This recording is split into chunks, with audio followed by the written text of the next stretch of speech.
Ke dalam tangan-Mu ku serahkan diriku, ya Tuhan penyelamatku.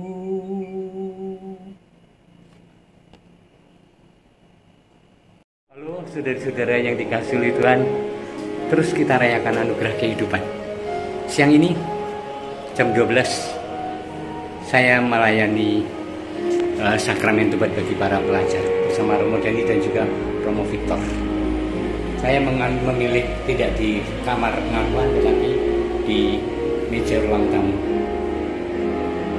supaya tidak mencekam dan menakutkan, tetapi rileks dan ngobrol dan merayakan dalam sukacita itu, dan udaranya bisa berganti-ganti.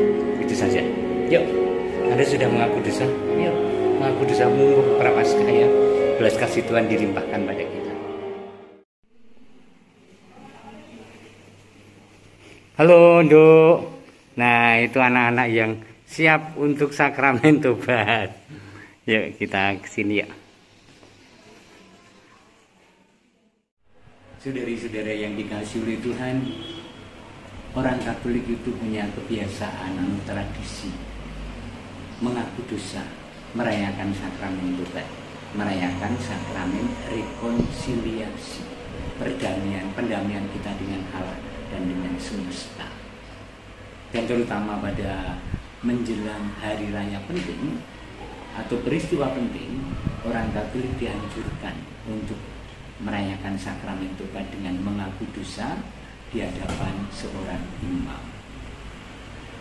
Maka hari-hari ini menjelang Paskah, di semua gereja Katolik diadakan perayaan sakramen tobat. Anda juga harus menjadwalkan sebaiknya, ya, untuk ikut menerima berkat sakramen tobat itu dalam perayaan sakramen tobat. Nah, bagi orang Katolik itu sudah biasa merayakan sakramen tobat. Tetapi mungkin bagi orang lain itu menjadi pertanyaan, kok orang Katolik itu mengaku dosa kepada seorang manusia? Kenapa harus ada perayaan sakramen tobat? Dan seterusnya, dan seterusnya.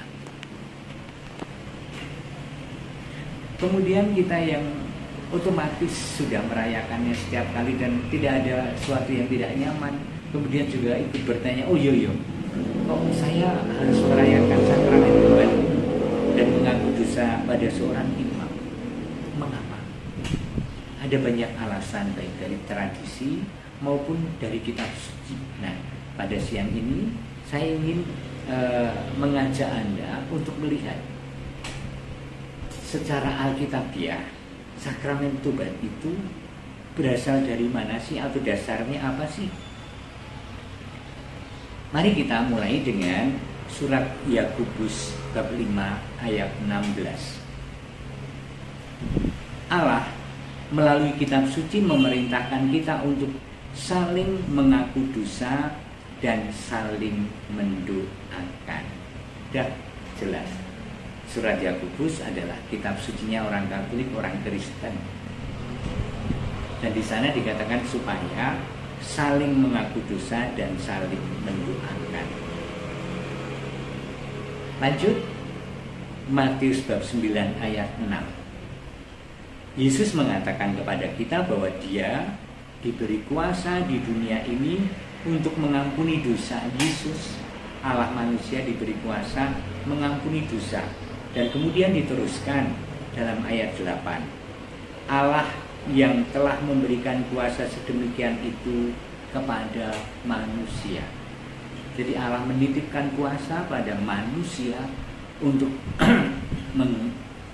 mengampuni atau mendengarkan dan memberi absolusi atas pengakuan dosa seseorang. Dan manusia itu adalah para imam yang ditunjuk melalui tahbisan.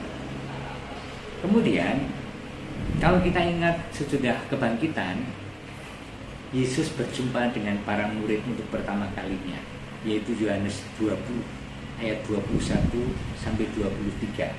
Dikatakan di sana, damai sejahtera bagimu Seperti Bapa telah mengutus aku, demikian aku mengutus kamu.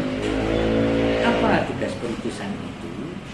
Yaitu, terimalah Roh Kudus. Jikalau kamu mengampuni dosa orang, dosanya diampuni.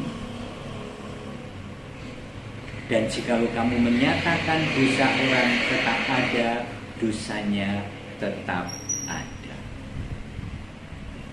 Jadi sangatlah jelas dan menjadi bagian dari iman kekatolikan kita bahwa kita merayakan sakramen Tuhan. Maka jangan pernah ragu-ragu untuk mengambil waktu dalam sukacita dan kerendahan hati menghadap seorang imam untuk merayakan sakramen Tuhan. Yuk kita jelang Paskah dengan hati yang bersih dan lega. Tuhan memberkati Anda dan keluarga, Bapa dan Putra dan Roh Kudus. Amin.